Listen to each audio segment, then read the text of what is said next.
नारायण नारद, आज तुम्हारा जीवन धन्य हो गया।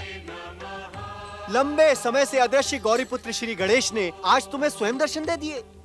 नारायण नारायण। प्रणाम प्रथम पूज्य गौरीपुत्र श्री गणेश। देवर्षि, क्या आप कभी भी विश्राम नहीं करते? नारायण नारायण। हे गौरीपुत्र, भक्त का हृदय अपने भगवान के दर्शन किए बिना विश्राम कैसे कर सकता है? परंतु विश्राम न करने से आपके स्वास्थ्य पर प्रभाव पड़ेगा। नारायण नारायण। हे श्री गणेश, मुझसे आपके सम्मान में कोई भूल हो गई हो तो मुझे दंडित करें, किंतु इस प्रकार परिहास ना करें। परिहास नहीं, मैं तो आपके स्वास्थ्य को लेकर चिंतित हो रहा हूँ। श्री गणेश, अर्थात आपकी चिंता इस नारद की जिज्ञासा का शमन नहीं करेगी? मैंने ऐसा तो नहीं कहा। तो बताएं श्री गणेश, इतने दिनों आप कहाँ दृश्य हो गए थे? आपके पश्चात मयूरेश्वर श्री गणेश भी माता पार्वती को आघात पहुंचाकर अदृश्य हो गए। माता दुखी हैं। मुझे माता की पीड़ा का ज्ञान है देवर्षि।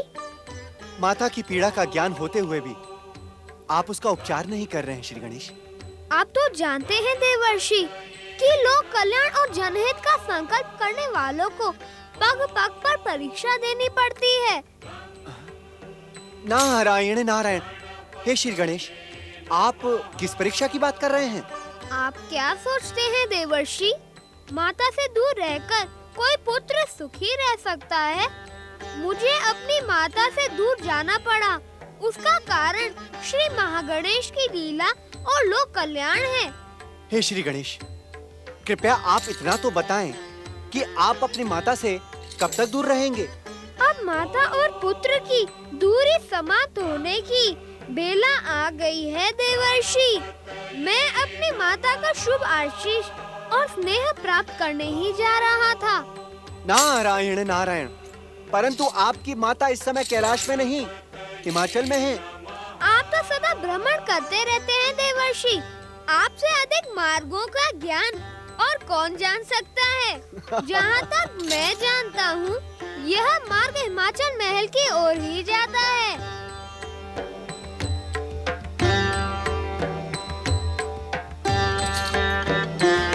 अपनी माता को दुखी देखकर तुझे दया नहीं आती गणेश? मैं जानती हूँ कि तू अपनी माता से दूर नहीं होगा। माता को सताने के लिए बाल लीलाएं कर रहा होगा तू, परंतु अब तेरी माता के धैर्य का बांध टूटता जा रहा है। शीघ्र आ पुत्र, अब तेरे बिना नहीं रहा जाता। यदि तेरी माता से कोई भूल हो गई हो तो उसे तुम्हारा पुत्र गजानन आ गया माता। अब आंखें खोलो माता, मुझे अपना शुभाशीष प्रदान करो माता।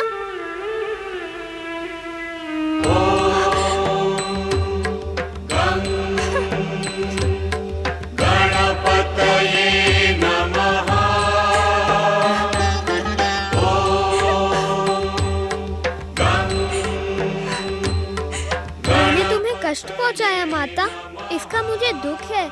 आप मुझे क्षमा कर दोगी माता? तुमने मेरा मस्तक चूमा माता, स्नेह प्रदान किया और मुझसे कुछ भी नहीं कहा। अब मैं समझ गया माता, तुमने मुझे क्षमा कर दिया, परंतु तुम मुझे दंडित तो नहीं करोगी ना माता? क्या अपने पुत्र को दंडित करने का भी अधिकार माता को नहीं है? क्यों नहीं माता? माता तो अपने पुत्र के उज्जवल भविष्य और कल्याण की कामना को लेकर ही पुत्र पर हाथ उठाती हैं। मैं जानता हूँ माता, दंडित होकर पुत्र को जितना कष्ट नहीं होता, उससे भी अधिक कष्ट दंड देकर माता को होता है। दंडित तो मैंने मयूरेश्वर को किया था। क्या ये गौरीपुत्र गणेश न होकर मयूरेश्वर है? माता, एक बार आपने कैलाश में पिताश्री से कहा था ना कि आपको श्री महागणेश के सभी अवतार और सभी रूप समान रूप से प्रिय हैं।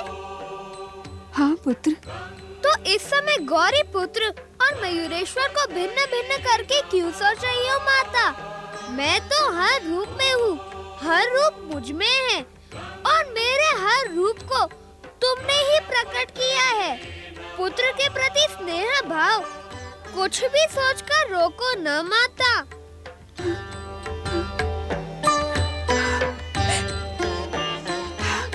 मैं जानता हूँ माता कि मेरे कारण तुमने न जाने कितनी रातें बिना सोए बिता दी। अब मैं आ गया हूँ माता, हम दोनों सुखी नींद सोएंगे। कभी तो अज्ञानी बालकों जैसी बातें करता है, तो कभी ज्ञानी संत महात्माओं जैसी।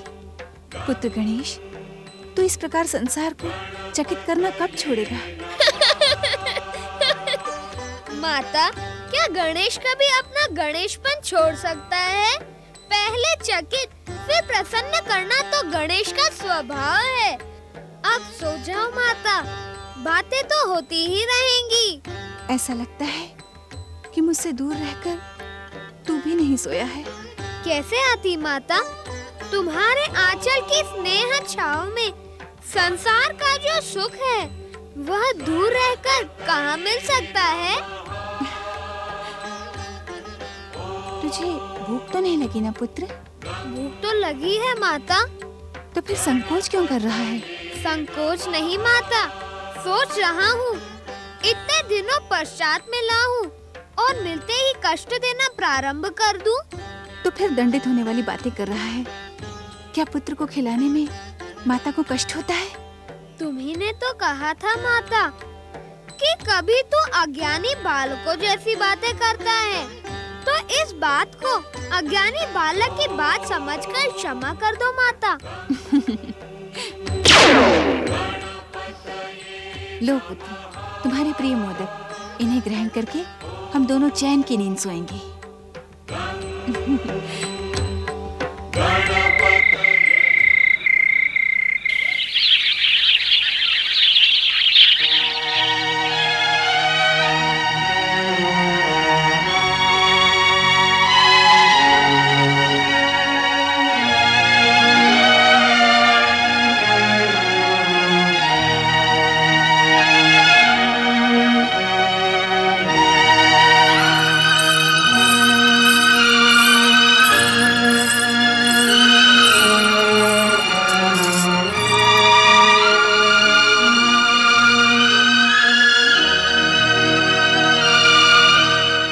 विचारों में खोए हैं आप स्वामी?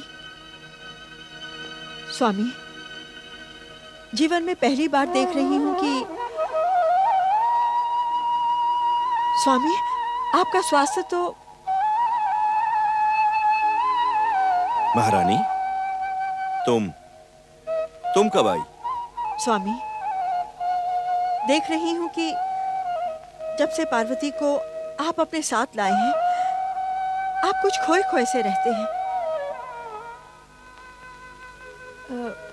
क्या आप अपनी पुत्री के आने पर प्रसन्न नहीं हैं?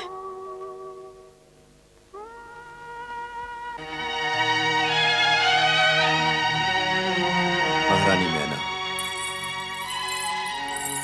अपनी पुत्री को दुखी देखकर भला कौन माता पिता सुखी रह सकते हैं?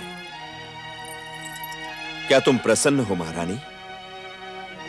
परंतु उदास होकर हम अपनी पुत्री की उदासी को दूर तो नहीं कर सकते ना। हाँ, प्रसन्न रहकर हम उसके दुखी हृदय को सांत्वना अवश्य दे सकते हैं। हमें प्रसन्न देखकर उसका दुख बढ़ सकता है। किंतु महारानी, हमारी प्रसन्नता से हमारी पुत्री के हृदय को पीड़ा भी तो पहुंच सकती है। स्वामी, हमें अपनी पुत्री का दुख दूर करने के लिए कुछ न कुछ उपाय तो अवश्य करना होगा। हम क्या उपाय कर सकते हैं महारानी? मुझे तो कोई उपाय दिखाई नहीं पड़ता। जब कोई उपाय ना दिखाई पड़े तब मात्र एक उपाय शेष बचता है। कौन सा उपाय महारानी? अपने आराध्य की आराधना, अपना सर्वस्व उनके चरणों में समर्पित करके उनसे दया की भिक्षा मांगना। महारानी, जब से पुत्री पार्वती यहाँ आई है, तब से आप उनकी प्रसन्नता के लिए परम देव श्री महागणेश की आराधना कर रही हैं। परंतु उससे भी कोई लाभ नहीं हुआ महारानी। मैं लाभ हानि के लिए नहीं, परमदेव श्री महागणेश की कृपा पाने के लिए आराधना कर रही हूँ स्वामी। मुझे पूर्ण विश्वास है परमदेव की आराधना कभी निष्फल नहीं होती। आपका विश्वास सफल हो महारानी, आपका विश्वास सफल हो। परम देव श्री महागणेश हमारी पुत्री पार्वती की उदासी को दूर करने के लिए प्रिय गणेश को भेजते हैं। दया करें हे दया निधान, कृपा करें हे कृपा निधान। प्रणाम महाराज, प्रणाम महारानी। तुम दोनों की प्रसन्नता ये बता रही है कि तुम अवश्य ही कोई शुभ समाचार लेकर आई हो। चमत्कार हो गया महाराज, ऐसा चमत्कार जिससे अधिक शुभ और कुछ हो ही नहीं सकता। अब यूं ही चमत्कार की चर्चा करती रहोगी अथवा कुछ बताओगी भी? जिनकी हमें प्रतीक्षा थी वो आ गए हैं महारानी। कौन आ गए हैं? श्री गणेश। अर्थात हमारा प्रिय गणेश। हाँ, श्री गणेश। वे देवी पार्वती के कक्ष में उन्हीं की शैया पर उन्हीं के साथ सो रहे हैं। दोनों की गहरी नींद देखकर हमने उन्हें जगाया नहीं। परम देव श्री महागणेश की जय हो। आप धन्य हैं श्री महागणेश, आप धन्य हैं। आओ महारानी, आओ।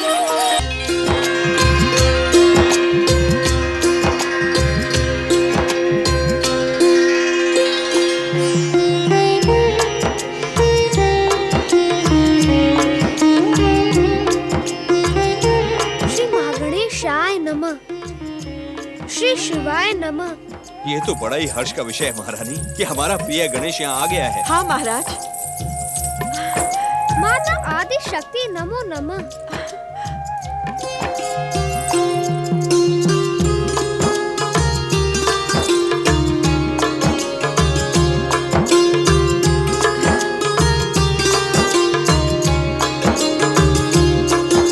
पूज्य नाना श्री, पूज्य नानी श्री नमो नमः। दीर्घायु हो पुत्र, दीर्घायु भव। तुम कहाँ चले गए थे प्रिय गणेश? तुम्हारे बिना तुम्हारी माता ने खाना पीना त्याग दिया था।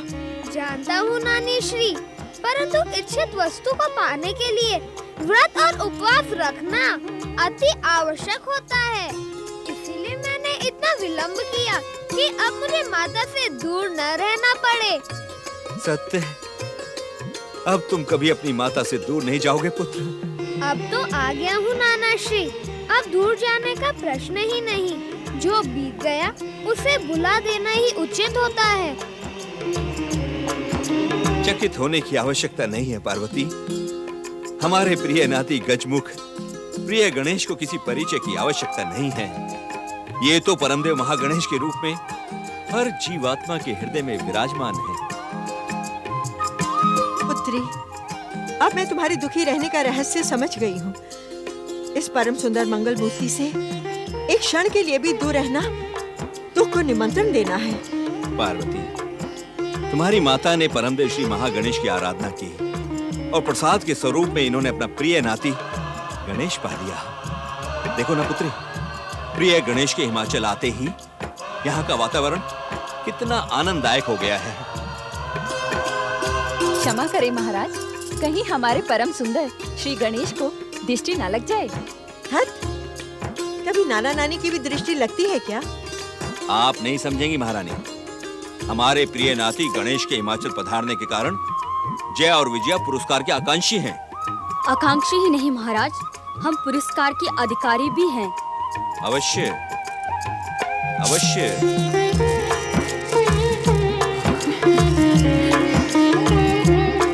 ये लो।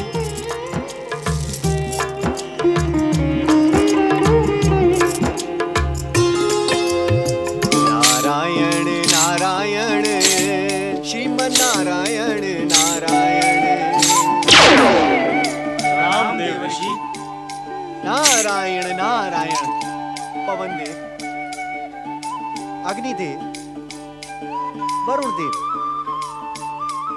आप सभी स्वर्ग के मनमोहक वातावरण को छोड़कर यहाँ क्या कर रहे हैं? देव ऋषि, हम लंबे समय से आपको खोज रहे हैं। हाँ देव ऋषि, ग्रह लोक, नक्षत्र लोक और पृथ्वी लोक का कोई भी स्थान ऐसा नहीं है जहाँ हमने आपको ना खोजा हो।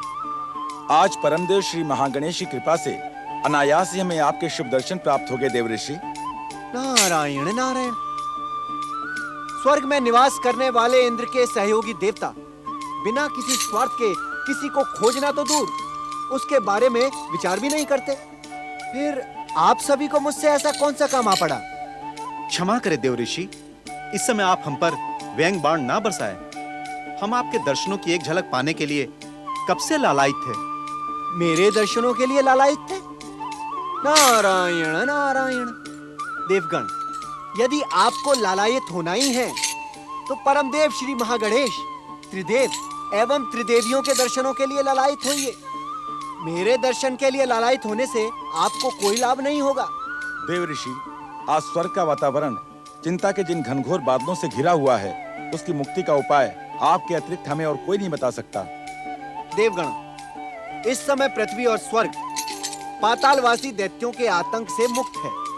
फिर आपको किस बात की चिंता सता रही है? भविष्य की चिंता देव ऋषि। भविष्य की चिंता? हाँ देव ऋषि। अर्थात मेरा अब तक ये सोचना अनुचित था कि देवगण वर्तमान में ही जीवन व्यतीत करते हैं।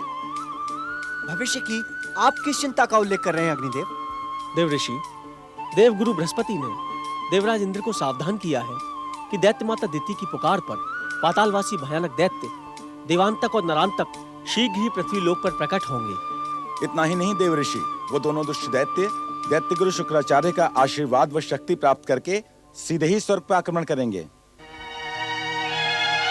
नारायण नारायण। सत्य तो यह है देव ऋषि, जब से देवराज ने देवगुरु की भविष्यवाणी सुनी, तभी से चिंता और निराशा ने उन्हें घेर लिया है।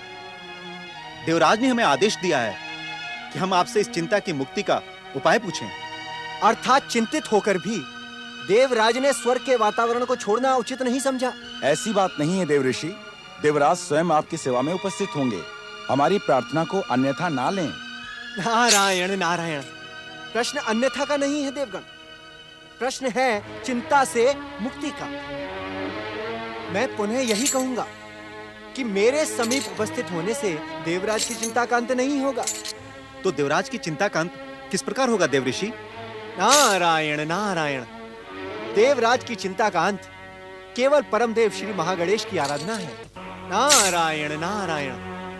देवराज की चिंता का अंत केवल परमदेव श्री महागणेश की आराधना है। हम कुछ समझे नहीं देव ऋषि। यदि आप सभी सच्चे मन से मिलकर परमदेव श्री महागणेश की आराधना करेंगे तो स्वर्ग को दैत्यों के संकट और विपत्ति से अवश्य ही मुक्ति मिलेगी। क्या आप सभी को मेरी बात पर विश्वास नहीं? नहीं देव ऋषि, ऐसी कोई बात नहीं है। देवगण, ऐसी बात का भाव मैं नहीं, आपका मुख बता रहा है। देव ऋषि, आपकी कृपा से आराधना की शक्ति से हम भली भांति परिचित हैं, परंतु परंतु क्या वरुण देव? देव ऋषि, आराधना का सुफल बहुत लंबे समय के पश्चात मिलता है। उस समय तक स्वर्ग पर दुष्ट दैत्यों का संकट। आप भूल कर रहे हैं वरुण देव। आराधना से शीघ्र सुफल प्रदान करने वाली औषधि इस संसार में कोई नहीं है। आप सत्य कह रहे हैं देव ऋषि। नारायण नारायण। देखिए, आप सबकी भावना को समझते हुए मैं आपको एक संकेत अवश्य दे सकता हूं। कैसा संकेत देव ऋषि? आप सब स्मरण करें, जब दैत्य माता दिति की पुकार पर देवांतक और नरांतक ने तारकासुर के जन्म से पहले पृथ्वी और स्वर्ग पर उत्पात मचाया था, तब परमदेव श्री महागणेश ने उन्हें पाताल लोक में जाने को विवश कर दिया था। हमें परम देव की कृपा का भली भांति स्मरण है देव ऋषि। नारायण नारायण। तब तो आपको यह भी स्मरण होगा कि परमदेव श्री महागणेश ने क्या भविष्यवाणी की थी। हमें उस भविष्यवाणी का भी स्मरण है देव ऋषि। परमदेव श्री महागणेश ने कहा था, देवांतक और नरांतक का वध उनके महोत्कट अवतार के द्वारा ही होगा। तुम्हें इतना सब कुछ स्मरण है देवगण, परंतु यह ज्ञात नहीं कि परमदेव श्री महागणेश अदिति पुत्र के रूप में महोत्कट अवतार धारण कर चुके हैं। आप सत्य कह रहे हैं देव ऋषि। नारायण नारायण, ये प्रश्न पूछकर आप मेरी सत्यनिष्ठा का अपमान कर रहे हैं देवगण। क्षमा क्षमा देव ऋषि, क्षमा। नारायण नारायण।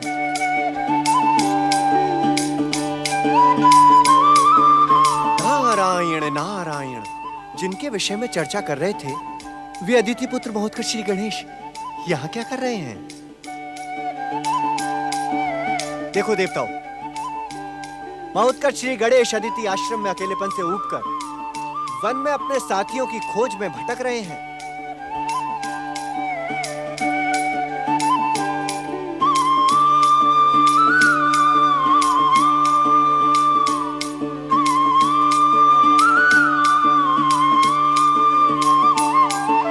अग्निदेव, आपके देवराज इंद्र भविष्य के संकट को लेकर चिंतित और निराश है ना?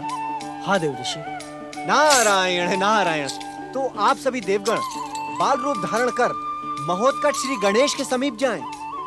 बाल रूप के कारण महोत्कच से आपकी शीघ्र मित्रता हो जाएगी और आपका ही नहीं स्वर्ग का भविष्य भी सुरक्षित रहेगा। नारायण नारायण। जो आज्ञा देव ऋषि। आज्ञा प्राप्त करने के पश्चात भी आप तीनों किस विचार में पड़ गए? देव ऋषि, हम आपसे एक और विनती करना चाहते हैं। नारायण नारायण। देव ऋषि, आप हमारी विनती को स्वीकार करें। आप भी हमारे साथ बाल रूप धारण कर लें। देव ऋषि, बाल रूप धारण करके महोत्कच श्री गणेश के साथ खेलना भी वास्तव में सौभाग्य होगा। अब सोच विचार ना करें देव ऋषि, हमारा मन महोत्कच के साथ खेलने को आतुर हो रहा है। नारायण नारायण, अपने मन में उठती हुई आतुरता को रोकना मेरे लिए भी अब असंभव है देवताओं। वास्तव में बाल रूप धारण कर महोत्कच के साथ खेलना परम सौभाग्य की प्राप्ति होगी। ओम परम देव श्री महागणेशाय नमः। नारायण नारायण, वो देखिए देवगण, महोत्कच श्री गणेश इसी ओर आ रहे हैं। अब हमें शीघ्र ही बाल रूप धारण कर लेना चाहिए।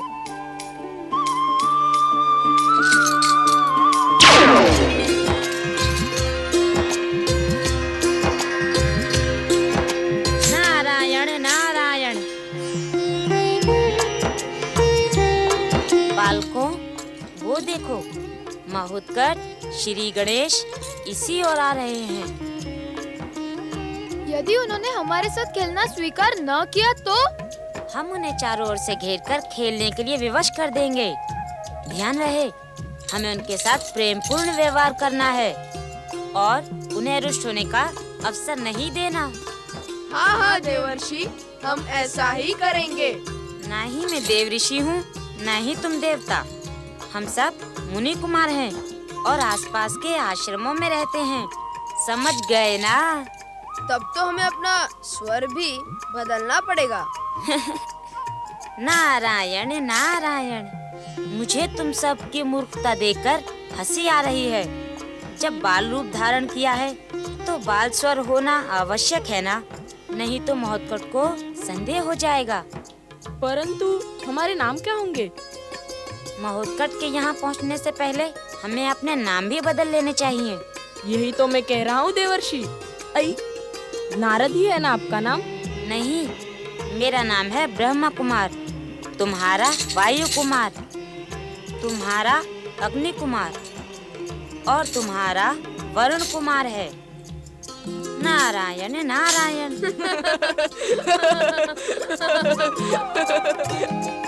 ब्रह्मा कुमार जी, अब यह नारायण नारायण का आलाप छोड़ दें।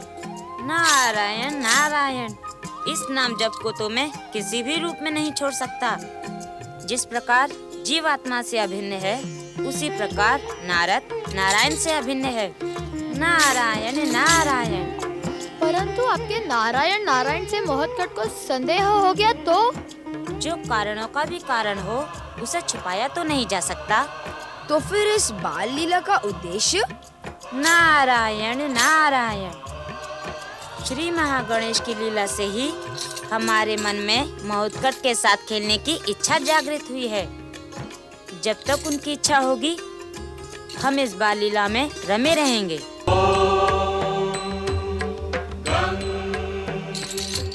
प्रणाम अदिति पुत्र महोत्कट श्री गणेश। हम चारों मुनि कुमार आपके साथ खेलने आए हैं। मुनि कुमार, तुम मेरा नाम कैसे जानते हो? नारायण नारायण, आपका नाम भला संसार में कौन नहीं जानता। इतनी छोटी सी आयु में आपने भयानक राक्षसों को पछाड़ कर रख दिया। हमारे आश्रम में आपके पराक्रम का सत्संग नित्य ही होता है। अदिति पुत्र, इन वन के आश्रमों में ही नहीं, आपकी कीर्ति सारे संसार में फैल चुकी है। कीर्ति तो आपकी भी कुछ कम प्रतीत नहीं होती। ब्रह्म कुमार नाम है मेरा। ये वायु कुमार, वो अग्नि कुमार और वो वरुण कुमार। हमने सुना है कि आप अपने आश्रम में अकेले हैं। आपके साथ खेलने वाला कोई भी बाल सखा नहीं है। हमारे माता पिता ने हमें इसी कारण आपके समीप भेजा है कि हम आपके साथ खेल सके।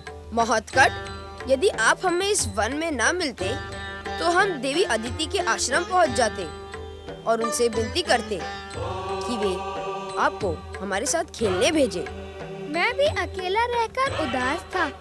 अब तुम लोग आ गए हो ना, तो मेरी उदासी दूर हो गई है। परंतु क्या महोत्कट? न जाने क्यों आपको देखकर मुझे विश्वास नहीं होता कि आप बालक हैं। ऐसा क्या है मुझ में? क्या मैं अपनी आयु से अधिक दिखाई देता हूँ? लगते तो आप अपनी आयु से कम ही हैं, परंतु इतनी छोटी सी आयु में आपने वीणा और खड़ताल को अपना जीवन साथी बना लिया है। यही मेरे आश्चर्य का कारण है। नारायण नारायण, महोत्कट श्री गणेश, जिस आश्रम में मेरा जन्म हुआ है वहाँ प्रतिदिन श्री महागणेश की आराधना होती है। उस आराधना के समय मैं वीणा और खड़ताल बजाता हूँ, जो सभी को प्रिय लगती है। इसीलिए मैंने वीणा और खड़ताल को अपना जीवन साथी बना लिया है। आप धन्य हैं ब्रह्म कुमार। अब तो मेरे मन में भी संगीत में महागणेश की आराधना सुनने की इच्छा हो रही है। खेलने से पहले हम आपके संगीत में आराधना सुनना चाहेंगे। क्या आप मुझे सुनाएंगे? मित्र के मध्य लज्जित होना उचित नहीं है। यदि तुम संगीत में आराधना सुनाने में लज्जा का अनुभव कर रहे हो तो लाइए अपनी वीणा, मुझे दीजिए। मैं आपको संगीत में महागणेश आराधना सुनाता हूँ। अवश्य अवश्य, आपसे संगीत में आराधना सुनना हम सबका सौभाग्य होगा।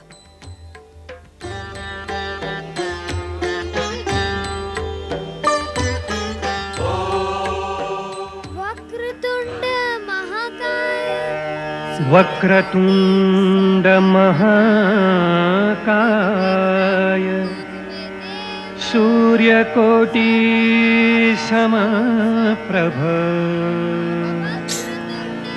निर्विघ्नं कुरु मे देव सर्वकार्येषु सर्वदा।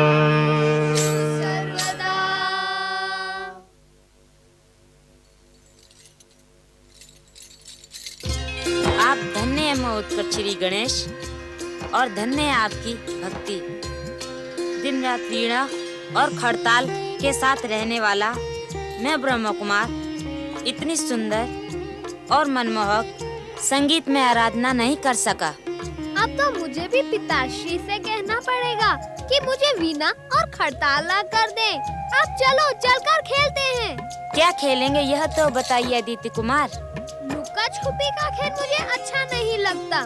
भाग कर पकड़ने वाले खेल में निर्बल बालक हार जाते हैं। मैं चाहता हूँ कि कोई नया खेल खेले। गेंद से खेलें? नहीं, पहले गिल्ली डंडा खेलेंगे। गेंद का खेल उसके पश्चात खेलेंगे। चलो। ठीक है। ठीक है।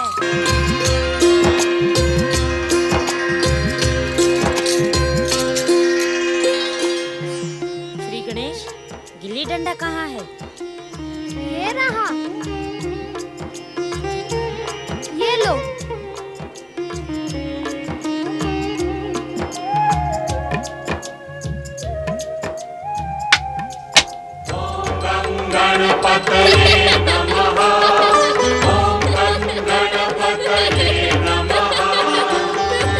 अपने दिव्य शक्ति का प्रयोग करके हमारे साथ अन्याय नहीं कर रहे हैं अदिति पुत्र? नहीं नहीं ब्रह्म कुमार, मैंने अपनी दिव्य शक्ति का प्रयोग नहीं किया। वायु में इतनी ऊंची उड़ान भरना क्या दिव्य शक्ति के बिना संभव है? आप जैसे दिव्य शक्ति का नाम दे रहे हैं ब्रह्म कुमार, वह वास्तव में मेरा वही पराक्रम है जिसकी चर्चा आपके आश्रमों में होती है।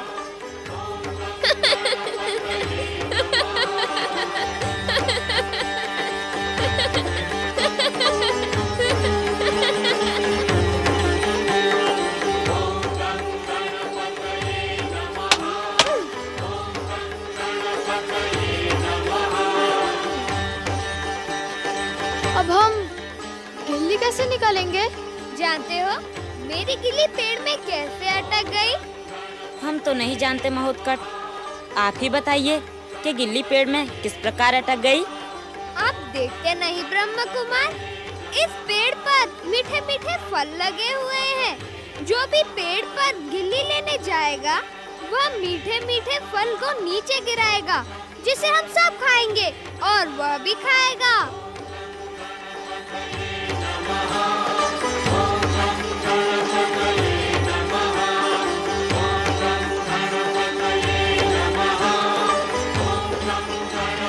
मैं चढ़ता हूँ।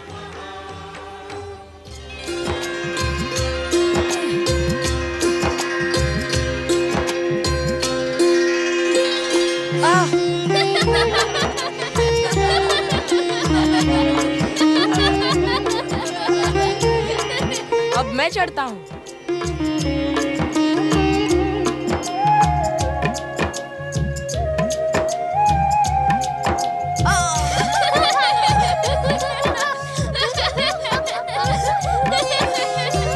अब मैं चढ़ता हूँ।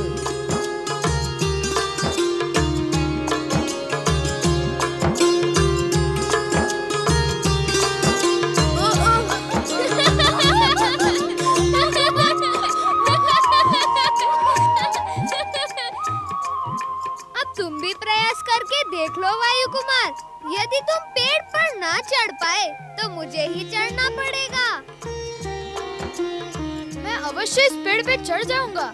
चढ़ना इतना सरल नहीं है, तुम्हारे सब मित्र असफल हो चुके हैं। यदि तुम भी असफल हो जाओगे तो मैं यह समझूंगा कि तुम्हारे आश्रम में मात्र ज्ञान की शिक्षा दी जाती है, बल और पराक्रम की तो कक्षा ही नहीं लगती। अपने आश्रम के नाम के लिए मैं इस पेड़ पे अभी चढ़ जाता हूँ। देखते हैं।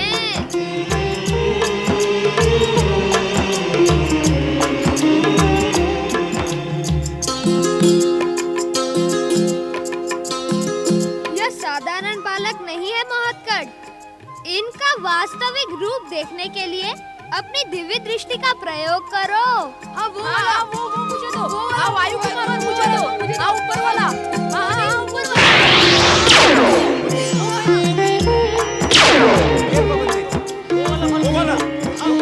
मुझे दो और वो मुझे दो। हाँ पवन देव यही।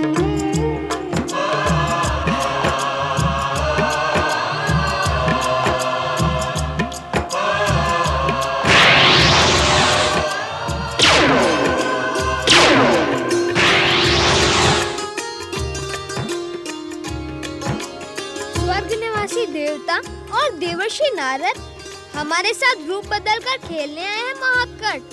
इस समय शांत रहना ही उचित होगा। नारायण नारायण।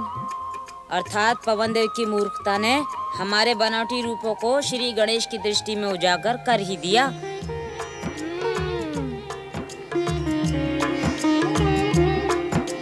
वायु कुमार, मुझे वह ऊपर वाला फल फेंको।